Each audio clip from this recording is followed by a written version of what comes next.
Hi hello friends, welcome back to the prime content YouTube channel. ఇప్పటి వరకు వర్షాలు, చలి వేరుగా వచ్చాయి.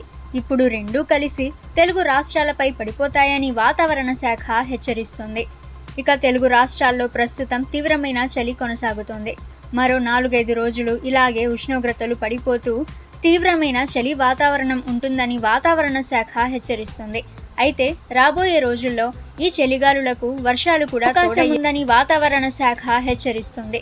ఇప్పటికే సింగిల్ డిజిట్కు టెంపరేచర్ పడిపోవడంతో ఇబ్బంది పడుతున్న తెలుగు ప్రజలకు వర్ష హెచ్చరికలు మరింత కంగారు పెడుతున్నాయి. బంగాళాఖాతంలో వరుసగా అల్పపీడనాలు ఏర్పడే అవకాశాలున్నాయని వాతావరణ శాఖ అంచనా వేస్తుంది.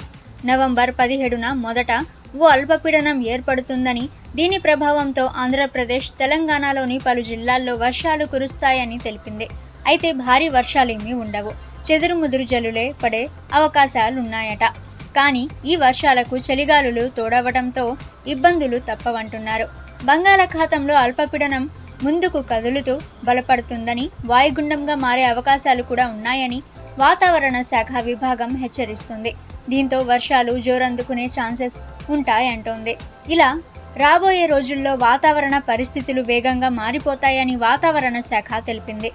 నవంబర్ 17 నుండి డిసెంబర్ 7 వరకు వర్షాలు కొనసాగే అవకాశాలున్నాయని వాతావరణ శాఖ తెలిపింది. అంటే 17న మాత్రమే కాదు, తర్వాత కూడా మరో అల్పపీడనం ఏర్పడి వర్షాలు కొనసాగుతాయని తెలిపింది. మొంతా తుఫాను తర్వాత వర్షాలు ఆగిపోయాయి, చలి తీవ్రత పెరిగింది. ఇప్పుడు మళ్లీ వర్షాలు మొదలవుతాయని వాతావరణ శాఖ హెచ్చరిస్తుంది. దక్షిణ కోస్తా, రాయలసీమ జిల్లాల్లో అక్కడక్కడ భారీ వర్షాలు కురిసే అవకాశాలున్నాయంటోంది వాతావరణ శాఖ. ఇక ప్రస్తుతం తెలంగాణలో అత్యల్ప ఉష్ణోగ్రతలు నమోదవుతున్నాయి. ఇక హైదరాబాద్లో అత్యల్పంగా పటాన్చెరు, ఇక్రిసాట్ పరిసరాల్లో 12 డిగ్రీ సెల్సియస్ నమోదైనట్లు వాతావరణ శాఖ తెలిపింది. ఓకే ఫ్రెండ్స్, 2 తెలుగు రాష్ట్రాలకి సంబంధించిన లేటెస్ట్ వెదర్ రిపోర్ట్ అయితే ఇది. ఇక ప్రతిరోజు మీరు లేటెస్ట్ వెదర్ రిపోర్ట్ తెలుసుకోవాలి అనుకుంటే ద ప్రైమ్ కంటెంట్ యూట్యూబ్ ఛానల్ని సబ్స్క్రైబ్ చేసుకోండి. వీడియో నచ్చితే వీడియోని లైక్ చేయండి.